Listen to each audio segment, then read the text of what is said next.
oui, je suis un patient engagé depuis très longtemps. Et comment je suis devenu? Tout simplement par la force des choses, en ayant un papa qui a été greffé du cœur quand j'avais 14 ans.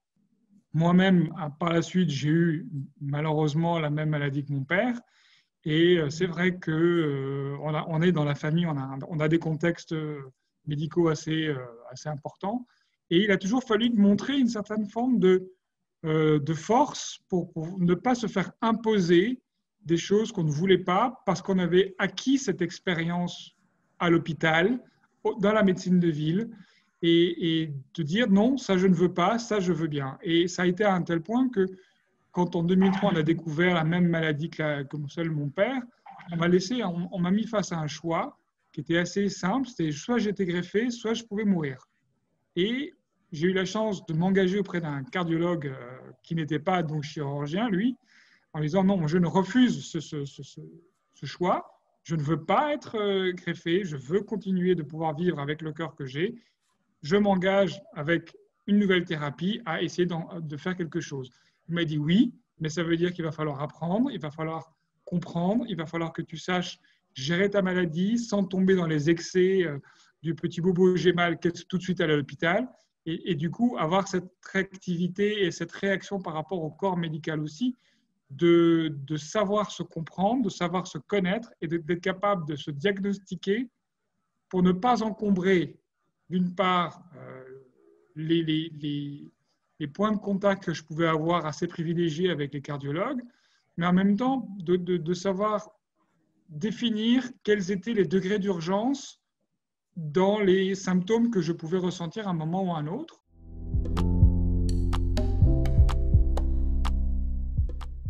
Il faut savoir, à un moment, dans un cas ou dans l'autre, être capable de replacer la terminologie, le vocabulaire, la technique que l'on peut maîtriser parce qu'on a eu l'expérience ou parce qu'on a des années de maladies chroniques derrière soi. Et à partir de là, on a une certaine forme de respect et on peut plus facilement interagir avec le médecin.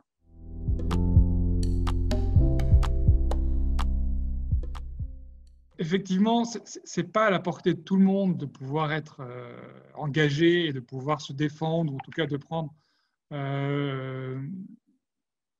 en main sa santé. Je le dis souvent, j'ai eu la chance d'avoir un papa qui était greffé, qui m'a permis de rencontrer le corps médical à un âge où généralement on n'a pas la chance de le rencontrer, d'être en charge d'une certaine manière du suivi médical de mon père. Je ne pense pas, et aujourd'hui je suis pratiquement certain, qu'Internet ne peut pas se substituer à l'expérience que l'on peut avoir auprès du personnel de santé. Donc, cette capacité que j'ai aujourd'hui à pouvoir prendre en main ma santé, ce n'est pas Internet qui me l'a donné, c'est ma capacité à interagir directement avec les médecins, avec les infirmières. Et je pense sincèrement qu'aujourd'hui, le premier vecteur de compréhension, de prise en main, ce sont justement les infirmières et les infirmiers. Alors aujourd'hui, si on devait aider les patients à se prendre en charge plus facilement, je pense que la première chose, ce serait quand on leur apprend un problème de santé qui va se transformer en maladie chronique ou plus ou moins important, c'est, je pense, d'avoir avant tout une discussion avec les infirmiers et les infirmières, parce que je pense que c'est eux qui ont la facilité de langage la plus simple pour expliquer ce que une maladie va engendrer comme situation, pas comme problème, parce qu'il ne faut pas le voir ça comme un problème, mais comme situation. Une fois que cette discussion est faite avec un infirmier ou une infirmière, je pense qu'il y a des éléments de langage qui vont pouvoir venir tout doucement. Ce n'est pas évident, mais ça vient. La deuxième chose, je pense, qui est aujourd'hui, à mon sens, sous-évaluée, c'est les associations de patients, ou en tout cas des patients qui sont dans la même situation. Et aujourd'hui, à Paris, par exemple, il existe une université des patients qui est là, qui est faite pour des patients à aider d'autres patients à se prendre en charge.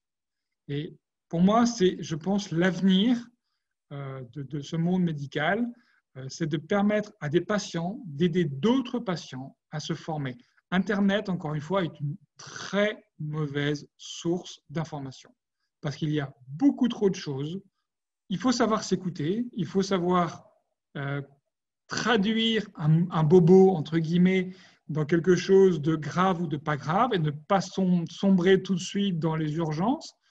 Et je pense encore une fois que l'appui de patients, de communautés de patients, liés ou non à sa maladie, hein, parce c'est ça aussi, il faut avoir l'ouverture d'esprit de se dire, voilà, un cancer n'est pas un problème cardiologique, n'est pas un diabète, n'est pas une autre maladie, mais il y a des réflexes.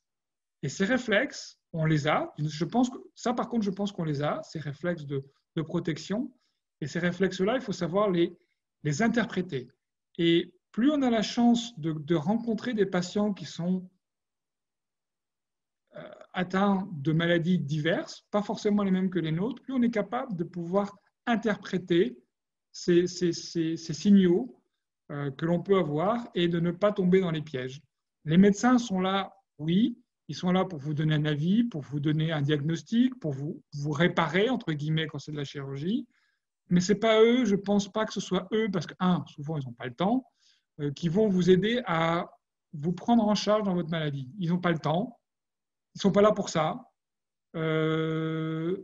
Mais d'un autre côté, connaître leur vocabulaire quand on a besoin de quelque chose, c'est important parce qu'on peut diriger, on peut maîtriser et orienter un peu mieux sa prise en charge, à comprendre ce que ça veut dire en termes de voilà, je dois aller chez le pharmacien, comment je dois demander mes médicaments, est-ce que par exemple, je dois accepter la substitution sur des médicaments génériques, et ainsi de suite, et ainsi de suite. C'est des choses qui peuvent être discutées directement avec des patients qui vont avoir cette terminologie, ce phrasé qu'entre nous, on peut comprendre. Et c'est ça, pour moi, c'est ça l'avenir. Voilà.